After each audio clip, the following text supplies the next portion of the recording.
This video is brought to you by Squarespace. Hey photographer, Jessica Whitaker here, and in this review we will be going over the Canon M50 camera.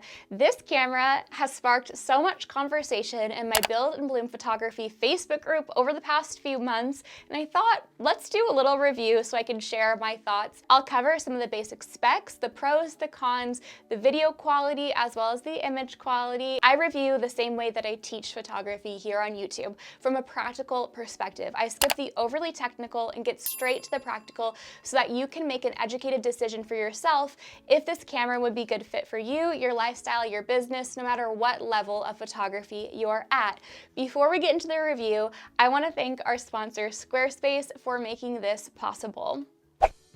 A photo speaks 1,000 words, but a polished and professional portfolio can get us those $1,000 clients. Enter Squarespace, the all-in-one platform for websites and domains. Photographers, it's time to be done settling for slow-loading websites with tedious plugins. I trust Squarespace's all-in-one platform to keep me booked and busy. Pick from one of their dozens of contemporary drag-and-drop layouts, host your custom domain and email with them, and even conduct successful email campaigns. Everything you need to run a successful photography business under their umbrella and at your fingertips. You can head to squarespace.com to begin your free trial, and when you are ready to launch your beautiful professional website, you can go to squarespace.com/Jessica Whitaker to get 10% off of your first purchase of a website or a domain. This camera launched in summer 2018, and that's actually when I also purchased it. I was in the market for a little camera that I could use to film my behind-the-scenes photography videos on, because up until purchasing this camera, I was using my iPhone or friends' cameras, and I also wanted it to be something that I could use for vlogging if I wanted to create vlogs, which I did when I was in New York City. The lens that came with the body, the kit lens, is a 14mm to 45mm 3.5, which is perfect for what I was doing,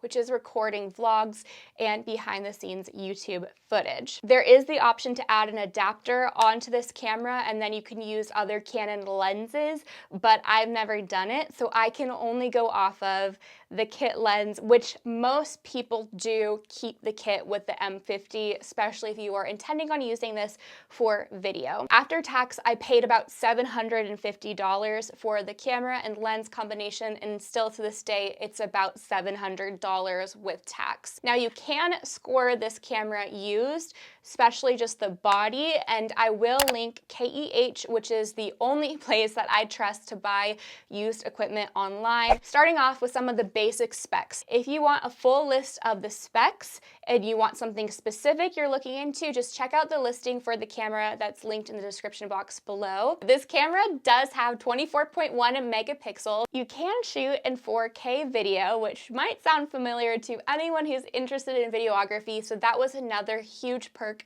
The ISO ranges from 100 up to 12,800, and in low lighting, I would say that this camera does do pretty well. It does have a little flash that pops up, which is really cute. I don't really use this ever, but it also has a hook at the top where you could pop in an external flash if you wanted, or you can also plug a microphone into this camera. You do have the mic jack, you do not have a headphone jack. It is a touch screen, it's an LCD screen, as well as when you look through the viewfinder, you are going to see an LCD screen as well, because this is a mirrorless camera. The screen also pops out, it pops out horizontally and can do a little bit of movement, nothing super crazy, but I do like that it pops out horizontal versus vertical. This camera does have Wi-Fi on it, so that has a lot of different benefits. You can send the images or video to your phone, but you can also use your phone as a monitor if you are filming video. And even though you can use this screen as a monitor, and it is really helpful, especially for vlogging or filming any sit-down videos, if you need to film a bit further away, you can also hook it up to your phone, and that can be used as a monitor, as well as controls for clicking record, stop recording, adjusting the white balance, things like that, without you having to get up and move or reach across, kind of mess up the shot to set the camera. Let's move into focusing. Focusing both on video and photo are both very good and accurate. Now you have manual focus, you have autofocus, and you also have the eye detection feature, which I really like, so it even gives you a more precise focus specifically for video. One thing that's pretty annoying about this camera is it randomly does go into manual focus sometimes. That's a pretty easy fix. You just go back into the main menu, pop it back into autofocus, but it does randomly happen, and it can be a bit confusing and frustrating at first, especially once you're first starting to navigate the Canon menu. Let's wrap up the video by talking about if this camera is a good value for the price point, and if I do think that it's practical for photo and video, and who I think this camera would be best for. If I have a lineup of all of my cameras, which I don't have many, but I have the M50, I have my Mark IV, and I have a Leica CL, and I also try out a lot of different cameras behind the scenes that never even make it to YouTube, but some camera companies will send me cameras just to try out. The only camera I've never tried, the only camera brand is a Sony, so I feel like there probably is a Sony that's comparable to this, or one that could even be in its place that works better for photo and video, but let's get into it. So when it comes to this camera with just this lens, because I've never used it with a lens attachment on it, some of my friends have and they like it, but I do not think it's the best when it comes to image quality. It's still 24.1 megapixels, so it's good, but it still is that of a point and shoot.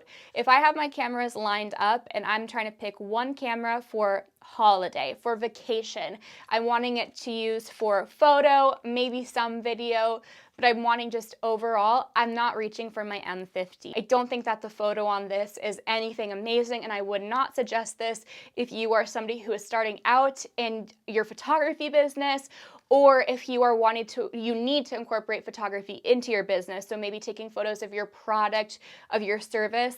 I don't think that this is going to be the most amazing. You can still get good photos from it, but I would suggest to go for something one step up, spend $200 more for an alternative. And once I find an alternative that is around this $700, $800, maybe $900 price point, I will totally make a review. And I'm thinking there's probably a Sony mirrorless camera that can produce a better image quality, in my opinion. Now, when I do zoom in, if I'm going to be using this for photos, which is super rare these days, I will zoom into like 24 millimeters or even 35, and then at least I get a more compressed background. But other than that, it's nothing really that amazing. I don't know what else to say. Now, when it comes to video though, I do think that this is a great option for anyone who is wanting to start a YouTube channel, whether that's for a hobby or something to incorporate with your business.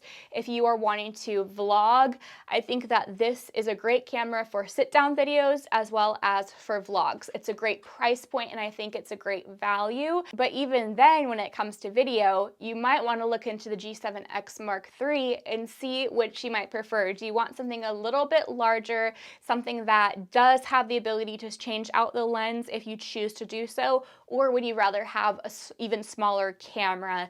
I think at the price point, this is a good value, $700 for the camera. Overall, if you are going to be getting your use out of it. If you have been thinking about starting a YouTube channel, but you're not really committed, maybe you've recorded 1 or 2 videos, I would say keep using what you're currently using. Don't go out and buy the M50. Make sure that this is something you are actually going to incorporate so that you can get your cost per use out of this camera. I do think it's great for video. The video quality is there. Is it going to be the best? No. I mean, when sometimes I shoot my vlogs with my Mark IV with like a very wide lens, and of course my Mark IV is going to be significantly better, but this guy is good. Like, if I just want to vlog, I don't film my YouTube videos, sit down videos on this just because I have my Mark IV, but when it comes to behind the scenes, this is a great little guy. It definitely works, and even without using a microphone on it, it has a great audio quality considering there's no mic plugged in, but you have the option to plug in a microphone. My overall analysis of this camera and who I would recommend this for is somebody who's wanting to incorporate video into your business. I wouldn't say that this is something for photography necessarily, but I'm curious to know, have you used the M50 for photography and do you like it? Did you need to add the lens adapter to it for other Canon lenses?